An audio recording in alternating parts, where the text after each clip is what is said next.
구독, 알림 설정까지 부탁드립니다. 오늘도 우리 사는 이야기 찾아주셔서 감사합니다.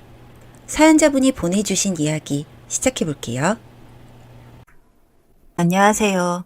저는 대구에서 요양보호사로 일을 하고 있는 50대 주부입니다. 저는 시집살이를 엄청 심하게 했었어요. 20살이라는 나이에 뭣도 모르고 지금의 신랑이랑 결혼을 했고 밑으로 아들 하나에 딸 2명을 키우고 있어요. 저희 아들은 어렸을 적부터 본인 아빠를 엄청 잘 따르기도 했고 아빠가 좋아하니 친할머니도 좋아해서 주말이면 시댁에 자주 갔었습니다. 시댁에 가면 저는 늘 부엌에서 음식을 해서 가져다 주기 바빴습니다. 그런 저의 노고를 아는지 모르는지 아이들과 신랑은 그저 신이 났고 홀로 계시는 시어머님도 자주 찾아오는 아들과 손주들을 보면서 많이 기뻐했어요. 저 하나만 빼고 다 행복했던 거죠. 시어머님은 거의 매일같이 전화를 하라고 했었는데 해도 사실 별로 할 말은 없고 시어머님의 넋두리만 들을 뿐이었죠. 얘, 이번 주는 오는 거니? 이번 주는 친정에 일이 있어서 힘들 것 같아요. 친정에 애들이랑 다 같이 가는 거야? 네, 그럴 것 같아요. 친정에 무슨 일이 있는데? 그냥 요즘 좀 적적하신가 봐요. 사부인이 적적할 게 뭐가 있어. 곁에 든든한 신랑도 있는데 적적하긴 내가 더 적적하지. 그렇게 툴툴거리면서 혼자 가고 신랑이랑 애들이라도 보내라는 욕심 많던 시어머님이었습니다. 몇 년 정도 지나니 신랑은 홀로 계시는 시어머님이 마음 아프다며 모시고 살고 싶다고 이야기를 했고 저는 완강히 거절을 했습니다. 모시고 살 정도로 아프거나 하시지도 않았고 같이 살지 않아도 저희 집에 간섭이 많은 시어머니인데 같이 살면 너무 막막했거든요. 저희 거절에도 신랑은 말도 없이 시어머니를 저희 집에서 함께 살게 했고 그렇게 5년간 함께 지내다가 췌장암으로 돌아가셨습니다. 신랑은 처음 함께 모시고 살 때에는 저에게 더 잘해주려 노력하는 듯 보이더니 나중에는 시어머니를 등에 업고 저에게 이런저런 일을 시키며 힘들게 했습니다. 시어머님이 돌아가시고 얼마 후 아들이 결혼을 하게 되었습니다. 아들이 결혼을 하겠다고 데리고 온 며느리는 정말 참하다는 말이 딱 맞는 사람이었습니다. 집에서 얼마나 사랑을 받고 자랐는지 얼굴에 구김살도 없고 인사성도 바른 정말 잘 큰 엄친딸 느낌이었어요. 상견례를 할 때에도 사돈댁이 조용조용한데 대화할 때 말하는 단어 하나들부터 교양이 느껴졌습니다. 그런 며느리가 저희 가족이 되어준다니 너무 기쁘면서도 한편으로는 아직 아이 같은 저희 아들이 처갓되게 실수를 하면 어쩌나 걱정도 있었죠. 결혼을 하고 나서 저희 며느리는 매번 저에게 전화가 오고 주말마다 저희 집을 찾아오곤 했습니다. 그러면서 조곤조곤하게 어찌나 말을 잘하던지 저한테 일이 너무 힘이 들진 않은지 늘 걱정을 해주고 제가 쉴 수 있게 저희 집에 올 때면 늘 먹을 것을 한가득 사와서 며느리가 사온 음식으로 요기를 하고 저는 간식이나 저녁 술상을 자주 봐줬습니다. 제가 무리할 것 없다고 말을 했지만 며느리는 본인이 좋아서 하는 일이라며 저에게 걱정 말라 말했고 저는 그 말을 그대로 믿어버렸어요. 그렇게 1년 정도 지난 날이었습니다. 아무래도 며느리도 들어왔고 장남인 아들이 제사를 나중에 맡아야 할 텐데 제사 때 할 게 한두 개가 아니더라고요. 그래서 제가 제사를 간소하려고 신랑과 아들 내외를 불러서 이야기를 했습니다. 이번에 며느리도 들어왔으니까 제사를 좀 간소화하려고 해. 제사를 간소하다니 당신 무슨 말이야? 사실 제사도 매번 내가 하는 거였으니까 예전 그대로 했던 거지. 집에 며느리도 새로 들어왔고 일까지 하는데 지금처럼은 무리야. 여보, 시대가 바뀌었어도 이건 아니지. 엄마, 우리가 잘 챙겨서 할 테니까 그건 좀 아닌 것 같아. 왜들 이래? 제사 때 손 하나 까딱 안 하는 사람들이? 그리고 누가 제사를 다 없애자고 했어? 딱 손이 일 때까지만 하고 나머지 제사는 그냥 명절에 하는 걸로 퉁 하자고. 오호, 이 사람이 퉁이라니? 그리고 가능하면 명절에 전이나 나물 같은 건 사서 할 거야. 신랑은 도리가 아니라며 자리를 박차고 나갔고 아들 레오와 저 3사람이 우두커니 앉아 있었습니다. 아들도 뭔가 결혼을 했으니 제사도 본인이 지내고 어른된 도리를 하고 싶었다고 하는데 왜 평소에 안 하던 걸 결혼하고 하려는 거지.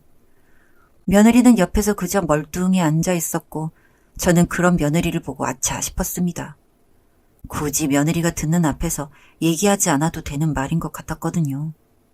며느리에게는 제가 미리 해주지 못해서 미안하다 말을 했고 며느리는 늘 그렇듯 괜찮다며 말하더라고요.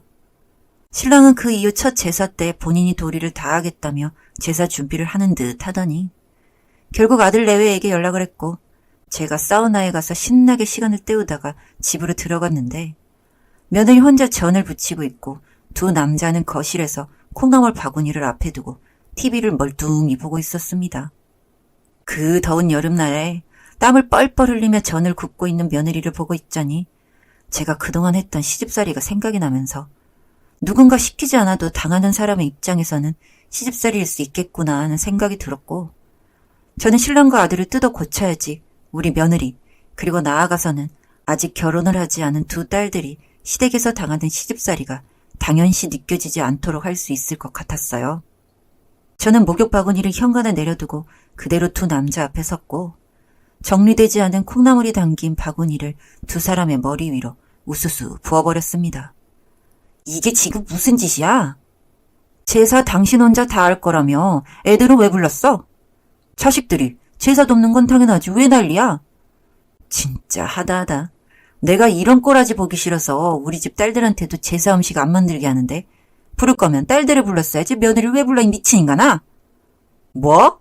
아 엄마 진정해. 내가 오자고 한 거야. 신랑에게 한참 욕을 퍼붓자 그제서야 제 팔을 뜯어 말리며 아들이 본인이 오자고 한 거라며 이야기를 하더라고요. 그래도 자식된 도리로 제사는 챙기는 게 맞는 것 같아서 와이프랑 같이 온 거라고요. 제사 음식도 같이 하고 있었다고 하는데 제 눈에는 언제 꺼내준 건지 물기가 말라있는 손질한 콩나물 바구니만 눈에 들어오고 그에 반해 여러 종류의 전을 혼자 땀을 삐질삐질 흘리며 굽고 있는 며느리가 번갈아 보였습니다. 며느리는 그런 소란 속에서도 안절부절하기만 하고 아무 말도 못하고 있었고 아들은 그런 며느리를 보면서 우리가 오고 싶다고 한 거잖아. 맞지? 이렇게 이야기를 하더라고요. 정말 자식 농사 잘못 지었다 생각이 들었습니다.